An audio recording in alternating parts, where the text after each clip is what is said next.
ভার্সিটির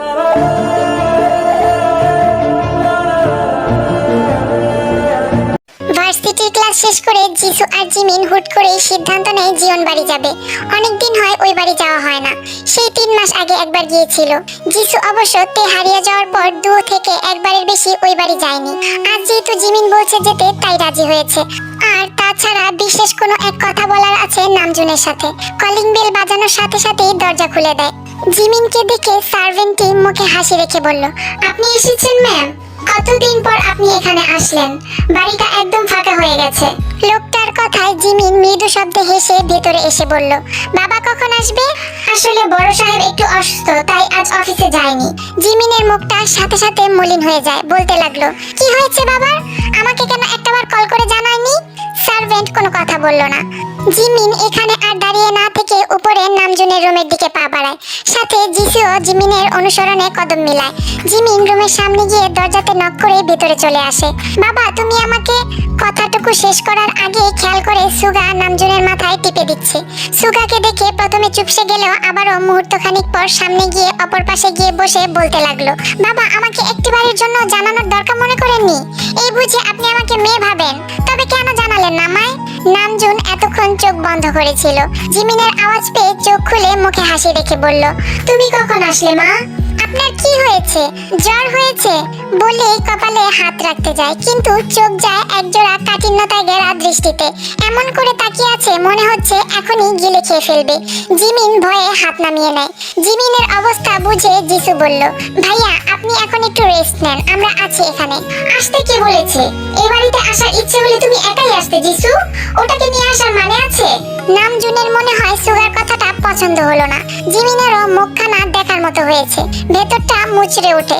আর কত অবহেলা সহ্য করবে? সঙ্গে সঙ্গে চোখের কোণায় মেঘ জমে। সুগা সীমা লঙ্ঘন করো না, নিজের ভাইয়ের মতো। তবে তোমার আর ওর মাঝে কোনো পার্থক্য থাকবে না। সুগা আর কিছু না বলে উঠে দাঁড়ালো ফুসতে ফুসতে। সুগা বের হওয়ার পর জিমিন নামজুনের কপালে হাত রাখলো। মুহূর্তেই যেন হাতখানা গরমে তাপে ঝলসে ওঠে। বাবা তোমার তো মনে হচ্ছে ভীষণ রকমের জ্বর উঠে আছে। বলেই অপর পাশে গিয়ে ভেজা পট্টিটা হাতে নিয়ে কপালে রাখলো। জিসু গিয়ে একটা তোয়ালে ভিজিয়ে এনে পাশে বসে হাত পা মুছে দিতে লাগলো। খাবার খেয়েছিলে? উঠতেই তো পারিনি। উনি নিয়ে আসেননি? ও ছেলে মানুষ এত কিছু বোঝে নাকি? জিমিন আর কিছু না বলে রুম ছেড়ে নিচে গেল। কাজের মহিলা কাজলকে তো সে 2.5 বছর আগে আসতে নিষেধ করে দিয়েছিল। মানুষ নেই, কাজের মহিলা রেখে লাভ কি? নামজুন সুগা তো বাহিরেই খেয়ে নেয়। পুরো বাড়িতে একটা মহিলাও নেই, সেখানে কাজের মহিলাকে রেখে কি লাভ? জিমিন গিয়ে একজন সার্ভেন্টকে কিছু লিস্ট লিখে দিয়ে এগুলো নিয়ে আসতে বলল। প্রায় 10-15 মিনিটের মাথায় ওইসব নিয়ে আসে। ততক্ষণে রান্নাঘরটা পরিষ্কার করে নেয় জিমিন। আধ ঘন্টার মধ্যেই খিচুড়ি বানিয়ে নেয়। নামজুনকে শোয়া থেকে কোনো রকম উঠিয়ে খাটের সাথে হেলান দিয়ে বসিয়ে খাইয়ে দিতে লাগলো জিমিন। কখন হয়েছে এত অসুস্থতা? কাল রাত থেকে শরীরটা খারাপ করেছিল। ওষুধ আনিয়েছো? সুগা এনেছিল। কোথায়? নামজুন ইশারা করে দেখিয়ে দিতেই জিমিন গিয়ে ঔষধের বক্সটা নিয়ে এসে খাবার শেষ করে খাইয়ে দেয়। তারপর শুয়ে দিয়ে বলল, একটু ঘুমাও, ভালো লাগবে। আজকে থাকবি মা? না থেকে উপায় আছে? কে দেখবে তোমায়? নামজুন শব্দ করে হাসার চেষ্টা করে জিসুকে বলল, তুমিও আজ থেকে যাও। না চাইলেও রেখে দিব, চিন্তা করো না বাবা, তুমি ঘুমাও ঠিক আছে? আর ঘুম ভাঙলে ডেকেও কিন্তু। নামজুন সম্মতি দিলে জিমিন জিসু রুম থেকে যাওয়ার সময় দরজাটা একটু টেনে দিয়ে চলে যায়। যেটার জন্য আসলাম সেটাই তো হলো না জিমিন। চাচা সুস্থ হোক তারপর বলবো। এখন বললে আগ্রহ নিয়ে নিজের কথাটাই ভুলে যাবে।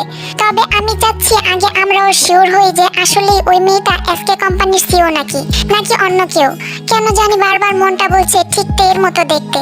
চোখ জোড়া দেখিসনি সেই দিন? সেটাই তো, দেখতে তের মতো কিছুটা, কিন্তু তে যদি হয় নিশ্চয় এ ধরনের খোলামেলা ভাবে চলাফেরা করবে না। ফোনে দেখিসনি শত শত নিউজ মেটার ব্যাপারে? আবার দেখলাম জাংকুক ভাইয়ার কোম্পানিও শেয়ার দিয়েছে। ও গড, মাথায় কিছুই ঢুকছে না। কথাটা ভাবার মাঝেই কানে আওয়াজ আসলো। কখন আসলি? জিসু জিমিন আগ্রহ নিয়ে নিচের দিকে তাকায়। জাংকুককে দেখে বেশ অবাক হয়। অবশ্য গত পরশু এসেছে সেটা ফোন ঘাটলেই সামনে আসে। Viral news, professional businessman mister Jeon দীর্ঘ 3 বছর পর দেশে ফিরেছে। জাংকুক সুগার কথার কোনো উত্তর না দিয়ে উপরের দিকে পা বাড়ায়। কিছু তো বল, এসেছিস তো পরশু, বাড়ি আসিসনি কেন? আর দেখলাম এসকে গ্রুপের সাথে হাত মিলিয়েছিস। অথচ আমার যতটুকু জানা ওই মহিলা তোর বিরুদ্ধে কাজ করেছে সব সময়। আমার যেটা ইচ্ছা হয়েছে করেছি। আমার প্রফেশন নিয়ে কেউ কথা বলা আমার পছন্দ না। বলে রুমে যেতে নেয়, কিন্তু মাঝে জিমিন পেছন থেকে প্রশ্ন করে বসে, ভাইয়া তে কোথায় আছে কিছু জানেন? জাংকুক বিরক্ত হয়ে পিছনে না ঘুরেই বলল, আমার তো মনে হয় ওটা মরে গেছে, এতদিনে বেঁচে থাকার কোনো সম্ভাবনা দেখছি না। বলেই বাঁকা হেসে ভেতরে ঢুকে। জাংকুকের কথাটা এখানে কারো পছন্দ হলো না মনে হয়, তবে কথার মধ্যে কেমন যেন দ্বিধাহীনতা। তার মানে তে কোথায় আছে সেটা ভাইয়া জানে, নয়তো এমন স্বাভাবিক আচরণ কখনো করতো না। জিমিন এটা নিয়ে একদম শিওর, কিন্তু যদি জেনেই থাকে তবে বাড়ি কেন নিয়ে আসছে না? কি চাচ্ছে ভাইয়া? ভাবনায় হারিয়ে যাওয়া জিমিনের ঘোর ভাঙে যিশুর কথায়। কিরে কি ভাবছিস এত? দেখলি ভাইয়া কতটা নির্দয়? তে এই কারণেই ভাইয়াকে সহ্য করতে পারতো না। চুপ কর তো, তোকে পরে বুঝিয়ে বলবো, এখন আয়। কি বলবি? জিমিন উত্তর করলো না। সময়টা বোধহয় বিকেল টাইম হবে। অনেকক্ষণ হয়েছে যিশু জিমিন একবার ছাদে একবার বাগানে আড্ডা দিচ্ছে, হাঁটছে আর অতীত নিয়ে তে সহ মজার মজার কথাগুলো আজ ভীষণ করে মনে পড়ছে। সেগুলো মুখে বলা বলি করছে দুইজনেই। এই শোন না, আমি আবার আসবো রাতে, এখন যেতে হবে। কেন? গোসল দিয়ে আসিনি তো, কেমন যেন লাগছে। ও সেম অবস্থা আমারও। শোন, আমার কিছু সেট জামা আছে এখনো এই বাড়িতে, চল এগুলো পরি দুজনে। তোর সমস্যা নেই তো? একবার যাবি আবার আসবি, বেশি রানিং হয়ে যাবে না? ওকে চল, সমস্যা নেই। আমারও এখন যেতে ইচ্ছে করছে না, একা একা ভালো লাগে না আর। জিমিন যিশু ভেতরে গিয়ে সোজা সুগার রুমে গেল। একটু আগেই সুগা বেরিয়েছিল, তাই তো ভয় নেই ভেতরে। কাওয়ার্ড খুলে কপাল কুচকায় জিমিন। জামা কাপড় তো একটাও নেই। অবশ্য না থাকারই কথা, এতদিন কি উনি আর রেখে রেখে চোখের সামনে ইচ্ছে করে বিরক্তিকর জিনিস দেখবেন নাকি? কিন্তু কোথায় রেখেছে? জিমিন পুরো কাভার চেক করেছে। সুগার জামা কাপড়গুলো এক এক করে নামিয়ে খাটের উপর রেখেছে, আর নিজের জামা কাপড় খুঁজে বেড়াচ্ছে। চোখে তো পড়ছেই না তার জামাগুলো। আরে ভাই, মানলাম আমি বিরক্তিকর মানুষ, তাই বলে কি জামা কাপড়গুলো ডাস্টবিনে ফেলে দিবি? উচ্ছ্রে পোকা লোক একটা। যতই পজিটিভ চিন্তা করি ততই আরো দূরে সরিয়ে দেয়। কথাটা ভাবতেই পেছন থেকে বলে ওঠে, এসব হচ্ছে কি এখানে? আমার রুমে মেয়ে মানুষ কেন? আর এসব কি করছো? যিশু ভীত চোখে তাকায় সুগার দিকে। যদিও লোকটা ক্রাশ খাওয়ার মতো। প্রথম তো এই লোকটার প্রতি তার এক আকাশ সমান ভালো লাগা ছিল, কিন্তু আস্তে আস্তে ব্যবহারগুলো দেখে মন থেকে ভাইয়া ভাবতেও ইচ্ছা হয় না এখন। সব ছেলেরাই কি এমন? হয়তো না। মিঙ্গু ভাইয়ার সাথে সম্পর্কটা একটু দূরের হতে পারে, কিন্তু কখনো খারাপ ব্যবহার পাইনি আমি। সুগা ভেতরে ঢুকে জিমিনের দিকে তাকিয়ে বলল, আমার রুমে কেন আসলে? আর কোন রুম চোখে পড়েনি? আর এসব কি করেছো? না বলে এটাতে হাত দিয়েছো, আবার জামা কাপড়গুলো এমন এলোমেলো করেছো। এর জন্য কি করতে পারি আমি তুমি জানো? জিমিন ভয়ে ঢোক গিলে। উনি তো চলে গিয়েছিলেন, কখন আসলেন? আসলে হয়েছে কি ভাইয়া, এইটুকু বলতে সুগা বলল, তুমি এখন আসতে পারো যিশু, ওই মেয়ের সাথে আমার কথা আছে। যিশু ভয়ে আর কথা না বাড়িয়ে বেরিয়ে যায় রুম থেকে। যিশু যেতেই সুগা দরজাটা আটকিয়ে দেয়। দেখুন, সত্যি বলছি, আমার কিছু জামা কাপড় ছিল এখানে, তাই এসেছি, কাঁদছিলাম না। সুগা কপাল কুঁচকে আস্তে ধীরে আস্তে আস্তে বলল, তোমার কি মনে হয় 2 বছর আগের জামা এখনো এখানেই থাকবে? 2 বছর আগের না তো, কিছু মাস আগে যখন একবার চাচা অসুস্থ হয়েছিল তখন এনেছিলাম। তোর কি মনে হয় যে তুই এখানে জামা রাখবি আর আমি সেগুলো গুছিয়ে রেখে দেবো যত্ন সহকারে? সুগাকে এমন ভাবে দেখে জিমিনের কপালে ঘাম জমে। 2 কদম পিছিয়ে বলতে লাগলো, ও আসলে আমি বুঝিনি, ভুলে গিয়েছিলাম। ঠিক আছে, আমি চলে যাচ্ছি। বলেই সুগাকে পাশ কাটিয়ে দ্রুত পায়ে দরজার দিকে যেতে নিলে সুগা এক হাতে ধরে বলল, কোথায় যাচ্ছিস? এগুলো কি আমি ভাঁজ করব? তুই অগোছালো করবি আর আমি এসে এসব ঠিক করব? জিমিন কাপা গলায় বলল, আসলে আমি ঠিক করে দিচ্ছি তো। বলেই সুগার থেকে হাতটা ছোটাতে চাইলো, কিন্তু সুগা উল্টো জিমিনের সামনে গিয়ে দাঁড়িয়ে দাঁত কটমট করতে করতে বলল, কার থেকে বলে বাড়ি গিয়েছিলি? আমি তোকে বলেছিলাম চলে যেতে। আমি তো। সুগা জিমিনের কথা কেড়ে নিয়ে বলল, আমার থেকে বলে গিয়েছিলি? কলিজাটা কত বড় হয়েছে দেখি, আমাকে ডিভোর্স নোটিশ পাঠাতে চেয়েছিস? বল বল, কত বড় কলিজা হয়েছে তোর? জিমিন ভীত কণ্ঠে জবাব দিতে লাগলো, আপনি তো বলেছিলেন চলে যেতে, মনে নেই? আর তাছাড়া আপনি তো আমাকে সহ্য করতে পারেন না, তাই তো গিয়েছি। আর তেও নেই, কি করব থেকে? এই বাড়িতে তের জন্য এসেছিলি? তোকে তে বিয়ে করে এনেছিল? ছি, কি সব বলছেন আপনি? তাহলে কেন বললি তে নেই তাই চলে গিয়েছিস? আরে এর আগে শব্দটা শোনেননি? এই বাড়িতে আমার কেউ নেই বাবা ব্যতীত। আর বাবা কতক্ষণই বা বাড়িতে থাকে? আমি কি চাঁদের দেশে থাকি, চোখে পড়ে না? আজব তো, এভাবে কথা পেঁচাচ্ছেন কেন? আমি তো বললাম আমি আপনার চোখে বিষাক্ত হতে চাই না। আমি তোকে সেটা বলেছিলাম।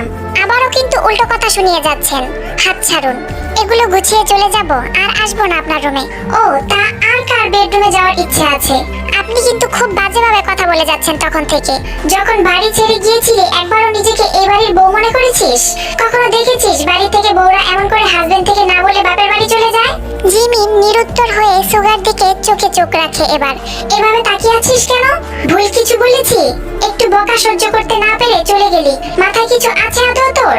দেখুন, আপনার কাছে একটু হতে পারে, আমার কাছে আপনার সামান্য বকাটুকু বিশাল মনে হয়। আমার খুব খারাপ লাগে। আপনি কিভাবে বুঝবেন প্রিয় মানুষটির থেকে অবহেলা পেলে নিজেকে কেমন লাগে? যখন আপনি কাউকে ভালোবাসবেন মন থেকে সেদিন বুঝবেন। অবশ্য সেটা বিয়ের পরেই বেশি উপলব্ধি হয়। যখন নতুন ভাবে আবার বিয়ে করে সংসার করবেন তখন বউ থেকে। কথাটা শেষ করার আগেই সুগা জিমিনকে আকস্মিক এক ঝটকায় দেয়ালের সাথে মিশিয়ে নিয়ে বলল, তুই চাস আমি বিয়ে করি? জিমিন ভয়ে কাঁপছে। এই দুই ভাইয়ের রাগ কি এমনই? চাচা তো সরল, তবে রাগটা কার মতো পেয়েছে এরা? কি হলো, চুপ করে আছিস কেন বল? এভাবে বলছেন কেন? আমাকে এখান থেকে যেতে দিন, পরে বলছি। 3টা বছর অপেক্ষা করিয়ে রেখেছিস, আর কত? আমাকে কি মনে হয়? হ্যাঁ, যা ইচ্ছে করে যাচ্ছিস। কিছু বলছি না মানে এই নয় আমার কান অব্দি কিছু আসে না। আপনার কথা কিন্তু কিছুই বুঝতেছি না আমি। বাবা উঠে যাবে, যেতে দিন আমায়। সুগা এবার দেয়াল থেকে হাত সরিয়ে কিছুটা শান্ত হওয়ার চেষ্টা করে জিমিনের সামনে থেকে সরে দাঁড়ায়। জিমিন দীর্ঘশ্বাস ফেলে যাওয়ার জন্য, কিন্তু সুগা এবার শান্ত গলায় বলে ওঠে, এগুলো ঠিক করে দিয়ে যা। জিমিন দেরি না করে এগুলো চট করে গুছাতে শুরু করে। মিনিট কয়েক পর সুগা জিমিনের এক সেট সালোয়ার কামিজ এনে সামনে হাত বাড়িয়ে ধরে। জিমিন বেশ অবাক হয়, সুগার দিকে তাকিয়ে বলে, কোথায় রেখেছিলেন? একদম অতিরিক্ত প্রশ্ন করবি না। জিমিন কথা না বাড়িয়ে কাপড়ে হাত নিয়ে এক সাইডে রেখে সুগার জামাগুলো ভাঁজ করতে লাগলো। এসব রেখে গোসলে যা। এত রাত করে গোসল দিয়ে জ্বর বাঁধাবি নিজের, তখন এর দায় কে নিবে? জিমিন কথা বাড়ায় না, জানি বৃথা যাবে। নিজের কাপড়গুলো হাতে নিয়ে বলল, আরেক সেট থাকলে দিন। সুগা চুপচাপ গিয়ে কাবার থেকে আরেকটা সেট নিয়ে আসলো। জিমিন কিছুটা অবাক হয়, কারণ সুগার পার্সোনাল যে রেকটা ওটার থেকে জামা বের করছে, যেখানে জিমিন কখনো কিছু রাখেনি। কারণ এটা সুগার পার্সোনাল, আগেই নিষেধ করে দিয়েছে ধরতে না। সুগা কপাল কুঁচকে হাতে জামাটা ধরিয়ে দিয়ে রুম ছাড়ে। বারান্দায় ছোট্ট একটা দোলনা টাঙানো। প্রায় সময় মন খারাপ হলে এখানেই বসে থাকে তে। বাহিরের জগৎটা কতটা নিষ্ঠুর সেসব নিয়ে ভাবে। কখনো বা মা বাবার কথা মনে পড়ে, তবে এসব সে ভাবতে চায় না। অতীত নিয়ে কিছু মনে হলেই ইচ্ছে করে ভাবনা পাল্টে ফেলে। ভীষণ ভাবে ঘৃণা চেপে আছে ভেতরে অতীত নিয়ে, যেটা কখনোই দূর হওয়ার নয়। কিন্তু আজ মূলত মন খারাপ নয়, সন্ধ্যা রাতের বিষয়টা ভাবছে বারবার। আবারও তাকে ছেলেদের খপ্পরে পড়তে হলো। সে তো স্ট্রং, তাই না? তবে কেন আজ ওই লোকটার গায়ে আঘাত করতে পারলো না? উল্টো মনে হচ্ছিল খুব অভিমান নিয়ে ওই লোকটার কাছে কত কিছু বলতে। কিন্তু কেন? আগে তো কখনোই দেখিনি একে, চোখেও পড়েনি আশেপাশে। হ্যাঁ মানলাম, অনেক ছেলে পেছনে একটু দেখার জন্য, কথা বলার জন্য বারবার ডাকে, তবে এই বিষয়টা স্বাভাবিক নয়। কে লোকটা? আমাকে জানতে হবে। আচ্ছা, ওই বাইকের নামটা কি ছিল? ও গড, কিছুই তো খেয়াল করিনি। যদি নামটা দেখতাম অন্তত বের করতে এত ঝামেলা হতো না। কিছুটা বিরক্ত হয়েই তে বৃদ্ধাঙ্গুলি তর্জনী দ্বারা কপাল ঘষতে লাগলো। তার মধ্যেই কাই ভেতরে এসে বলল, এখনো ঘুমাওনি? কতবার বলবো তোমায় বৃষ্টিতে ভিজবে না। বৃষ্টির পানি তোমার শরীরে অসুস্থতা নিয়ে আসে। তে মাথা সোজা করে তাকালো, কিন্তু কিছু বলল না। আবার যেন না দেখি। ওষুধ খেয়েছিলে? কায়ের চোখ দুটোতে মনে হলো আগুন জ্বলছে এই মুহূর্তে। ধমকিয়ে বলল, সত্যি করে বলো তো, ঘুমের ওষুধও খেয়েছিলে তাই না? কয়টা খেয়েছো? বলেই তের সামনে এসে দাঁড়ালো। 2টো খেয়েছি, সত্যি বলছি, এর বেশি খাইনি। আর জ্বরের ওষুধও খেয়ে নিয়েছি। কাই এবার দোলনার এক পাশ ধরে এক হাত গেড়ে বসে ধমকিয়ে বলতে লাগলো, দেখলে তো, তুমি আমার কথা একটুও শোনো না। আর কিভাবে বললে তুমি বুঝবে? ওই ওষুধ সুস্থ মানুষের জন্য নয় তেও, শরীরে অনেক সমস্যা হয়, বুঝো না কেন তুমি? আমাকে রাগিও না, তবে কিন্তু তোমার জন্য ভালো হবে না। সে কিছুটা ভয় পায় কাইয়ের ধমকে, কাপা গলায় কাইয়ের দিকে তাকিয়ে বলল, আর খাবো না, সত্যি বলছি। ওটা না খেলে আজ ঘুমাতে পারতাম না। এখন কোথায় ঘুমাচ্ছ?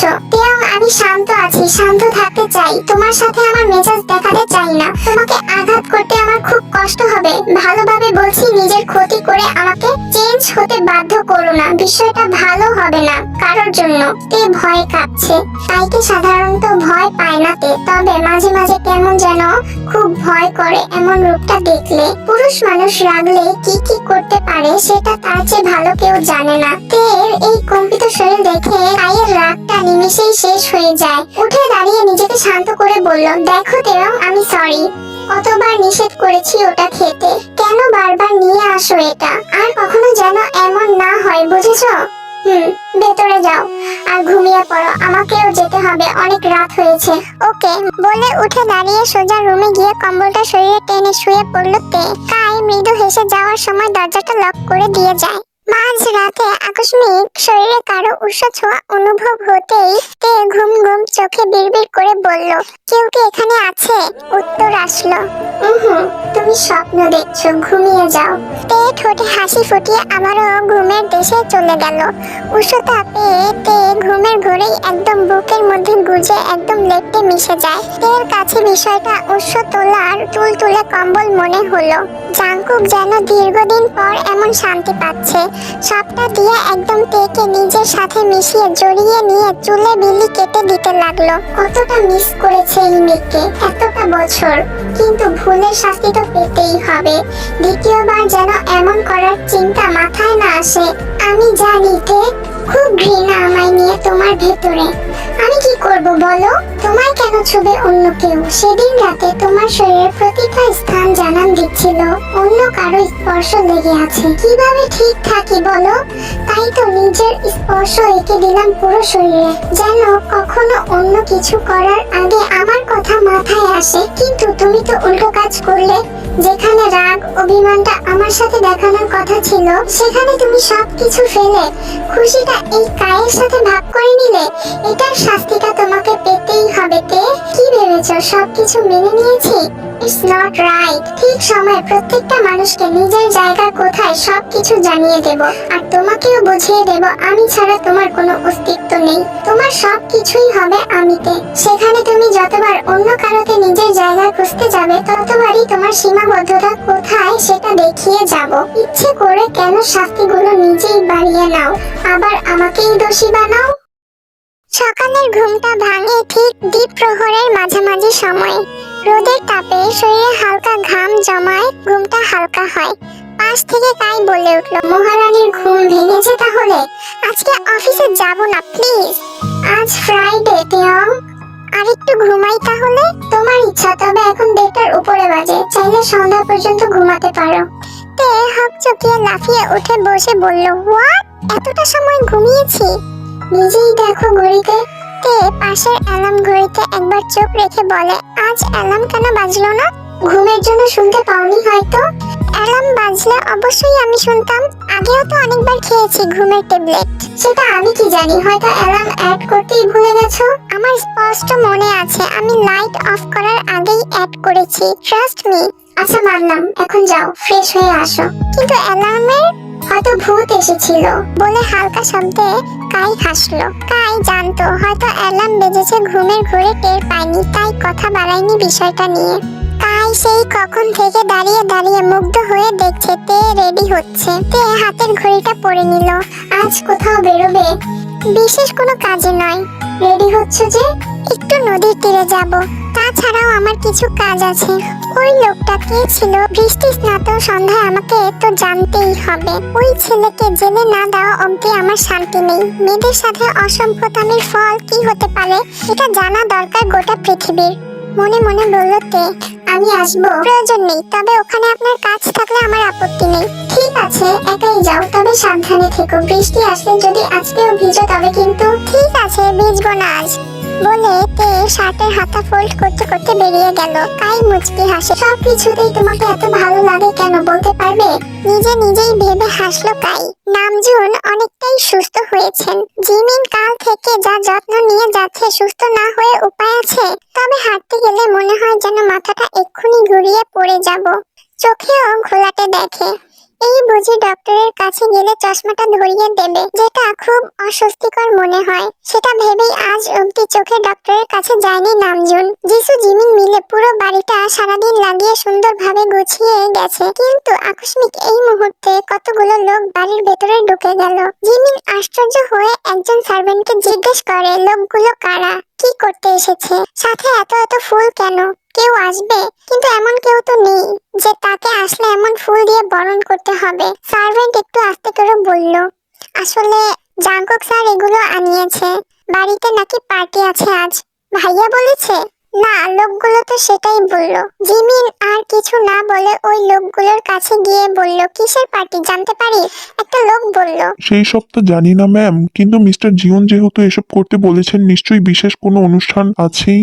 জিমিন আর কিছু না বলে সোজা আরএমের কাছে গিয়ে বলতে লাগলো, বাবা শুনেছো কিছু? জাঙ্কুক ভাইয়া নাকি বাড়িতে পার্টির ব্যবস্থা করেছে। এগুলো কি বাড়িতে না করলে হয় না? জাঙ্কুক বাড়িতে এসেছে? আমি তো জানি না। কালকেই এসেছে, তোমার কাছে একবারও আসেনি। কতটা নিষ্ঠুর মন ভাইয়ার। তে মিথ্যে বলতো না, দেখলে প্রমাণ হয়ে গেল আবারও। তে নামটা নিতেই আরএমের মুখটা কেমন যেন অসহায়ের মতো হয়ে গেল। তার বাড়ি থেকে অত্যাচারিত হয়ে মেয়েটা এভাবে চলে গেল। এর চেয়ে ঘৃণাতম লজ্জার বিষয় আর কিছুই হতে পারে না। আরএমের কথাটা ভাবতেই চোখে জল এসে গেল। জিমিন বুঝতে পেরে বলল, এসব ভেবে শুধু শুধু কষ্ট পেয়ে লাভ আছে? শোনো না, কাঁদবে না একদম তুমি। বলে জিমিন আরএমের চোখ মুছে দেয়। জানিস কিছু? কিসের পার্টি রে? জানলে তো তুই এতক্ষণে জেনেই যেতি, তাই না? আচ্ছা বাদ দে, সে যাই হোক, আমাদের তাতে কি, সন্ধ্যা হলেই চলে যাব। কালকে যাব, চাচা এখনো ঠিক হয়নি। আমিও প্রথমে সেটাই ভেবেছিলাম, এভাবে চাচাকে ফেলে যাওয়া ঠিক হবে না। তে অনলাইনে প্রত্যেক মডেলের ছবি দেখছে। দুপুরবেলা নদীর পাড়ে গিয়ে আর ইচ্ছে করেনি অন্য কোথাও যেতে, তাই বাসায় চলে আসে। শুয়ে শুয়ে আগে ওই বাইকের নাম, মডেল সবকিছু জেনে পরে গিয়ে ওই কোম্পানিতে খোঁজ নেবে, এটি তার উদ্দেশ্য। একের পর এক বাইকের ছবি দেখেই যাচ্ছে, মাঝেই কারো কল আসে। তে বিরক্ত হয়ে নামটার দিকে তাকালো। এমএস দিয়ে সেভ করা নামটা দেখেই ফোনটা রিসিভ করে কানে দিল। 1 মিনিটের মাথায় তে রাগে জিদে ফোনটা হাত থেকে ফ্লোরে ছুঁড়ে মারে। পেয়েছি কি আমাকে? যেটা নিষেধ করেছি সেটা নিয়ে এত বাড়াবাড়ি কেন করতে হবে?